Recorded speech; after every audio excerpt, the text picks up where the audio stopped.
如果我问你是谁开创了海景房机箱的先河，我想绝大多数人的答案都会是联利的欧式 ED 系列它开创的双腔结构和全景玻璃的美学，直到今天依旧是整个行业的致敬标杆。但各位还记得吗？在4年多前，联利就推出过一款更紧凑、更精巧的初代欧式 ED Mini， 而我对这款机箱那真的是又爱又恨。爱它是因为它将欧式 ED 的核心美学完美浓缩到了一个更小的空间里，让它显得格外小巧而精致。恨它则是因为那该死的强制使用 SFS 电源的策略，这不仅让装机成本飙升，也劝退了无数想要上高功耗硬件的玩家。好在在等了4年多之后，联利终于在今年的 Computex 2025上为我们带来了它的正统续作欧式 ED Mini V2。而这款新品绝对不是一次简单的常规更新，而是一次彻头彻尾的进化。我这次也有幸提前拿到了2台不同版本的欧式 ED Mini V2因此我打算用2种完全不同的装机路线来给各位更深度的体验分享。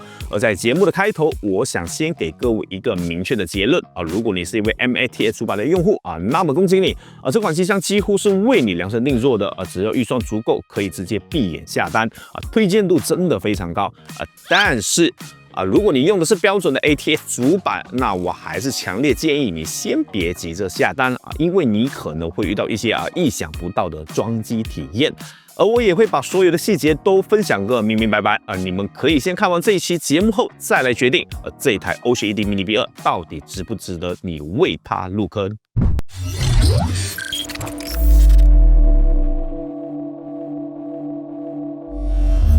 OK， 那我们先来看时隔4年多欧式 ED Mini V2 到底进化了多少首先是体积三维，从初代的43.1升稍微增加到了45.4升体积虽然增加了2升，但我非常乐意接受，因为这微不足道的体积换来的是终于能够支持标准的 ATS 电源了这一下就彻底根治了初代欧式 ED Mini 最核心的痛点。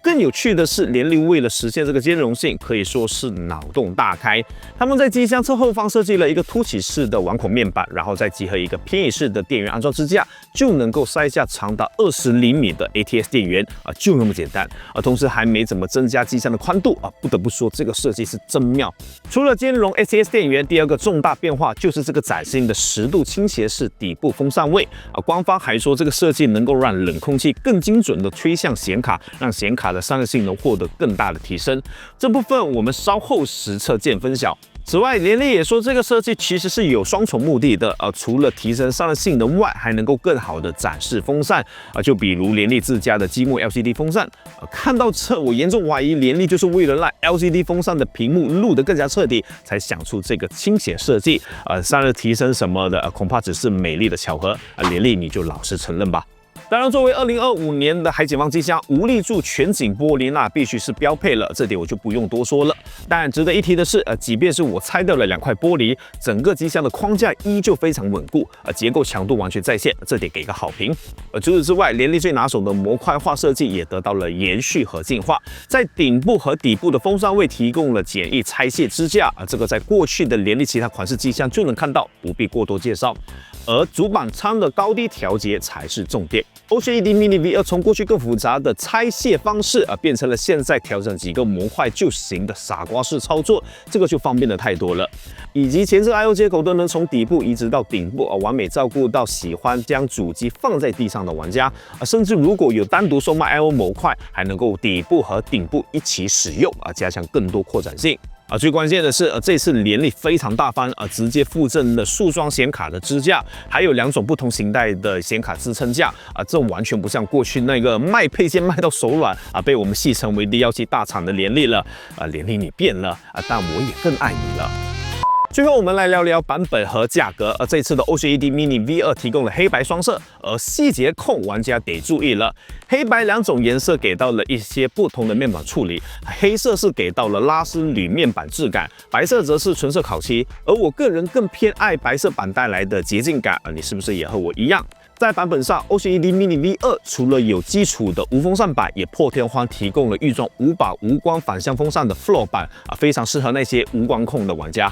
在售价的方面，无风扇版的价格是在$89以及2699台币，而 Floor 版则是贵多$10和300台币。所以问题来了，到底该买哪一个版本？我的建议是，如果你是光污染爱好者，毫无疑问直接买无风扇版。但如果你对光没兴趣，又或者就想要省心，那 Floor 版的性价比是最高的。规格聊完了，是时候上真家伙了。这一次我准备了2套完全不同的配置，来模拟2种主流玩家的真实选择。第一套是在黑色版里选择 MATS 主板，并搭配上360水冷，用来压制 AMD Ryzen 99950 S3D。显卡则是你们都懂的 RTX 5090标准直插。第二套则是白色 Floor 版，采用标准 ATX 主板，搭配经典的双塔风冷压制 AMD Ryzen 99950S。显卡使用华星 RX 9070 SD 钢铁传奇，并采用显卡时差。这时候你们可能会问，为什么不测显卡束装？别急，这个问题的答案可能就是这期视频对你最重要的一个购买建议，我会在最后详细解释。那么在进入残酷的温度测试之前，先进入到选美环节。我们先来欣赏一下这2种不同风格的装机成品。看完之后，你们也不妨在心中给它的颜值打个分，满分5分，你会给几分？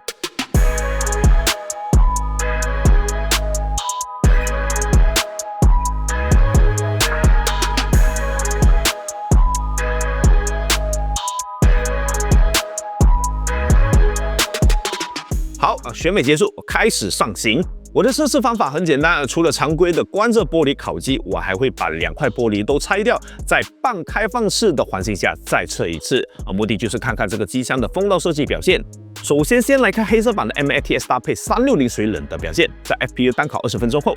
有趣的一幕发生了。关上玻璃 ，CPU 温度77.1度，拆掉玻璃，温度反而略微上升到78度。你没听错，关着比开着还凉快。这说明 OCED Mini V2 的内部风道设计极其优秀，形成了一个高效的风道闭环。散热效率甚至超过了开放环境。接着我们加大力度，FPU 加显卡双烤。这时候 CPU 温度在封闭环境下比起半开放高了3度，来到了86.4度，完全在预料之中。但重点在看显卡 ，RTX 5090的核心温度只高了1度，基本都在70度左右徘徊，显示温度更是几乎没变。这就铁证如山的说明了，那10度倾斜的底部风扇确实起到了有效的效果。接下来换到白色 Floor 版的风冷主机进行测试，在 FPU 单烤环节，同样的故事再次上演，关上玻璃90.2度，拆掉玻璃90.9度，又是关着更凉快。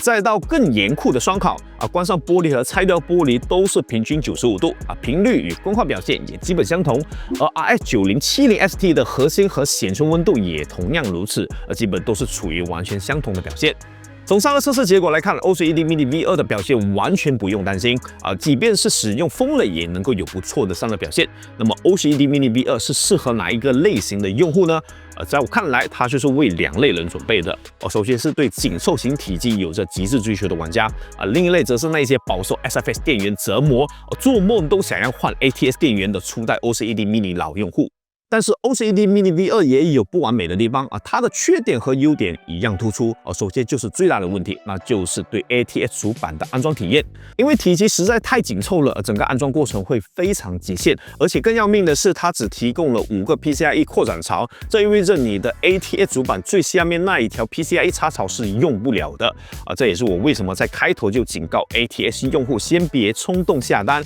第二个缺点在于显卡束装的兼容性，由于机箱太窄束装显卡的跃间高度被限制得死死的。对于现在动不动就3、4槽厚的旗舰显卡，就比如我手中的 RTX 5090，除了水冷板以外你就别想在显卡束装的同时还能够看到你的水冷头，而且风冷用户就更别想了但凡有那么一点点跃间都是无法兼容的。所以这个附赠的束装支架只能适用于跃间幅度较小的显卡，同时是使用 CPU 水冷散热器的用户。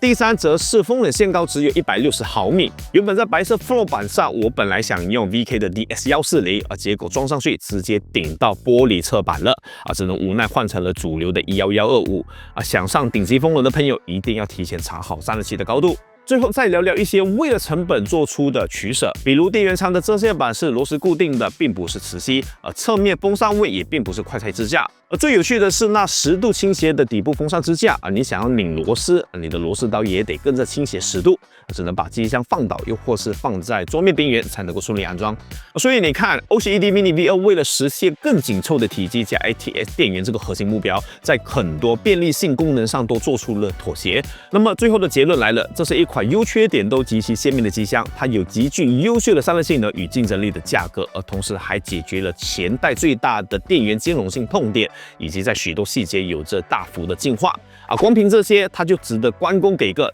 有料的评价。当然它也有一些比较明显的缺陷特别是对于 ATS 主板用户，你需要仔细衡量我上面提到的每一个细节，避免买回来后才发现各种不舒服。对了，我个人大胆预测一下，这10度倾斜风扇的设计未来一定会出现在联力其他 OCED 系列的更新中联力我话就放这了看看我猜的准不准。那以上就是本期关于联力 OCED Mini V2 的所有内容了。你们觉得这款机箱最吸引你和最让你觉得可惜的地方是哪里呢？欢迎留言评论告诉我。同时也非常感谢各位的收看希望这期节目的内容会对你有所帮助。喜欢这期影片的朋友也不妨点个赞，觉得内容有用的新观众也不妨订阅我的频道，并开启旁边的小铃铛。那么今天的节目到此为止了，我们下期影片再见。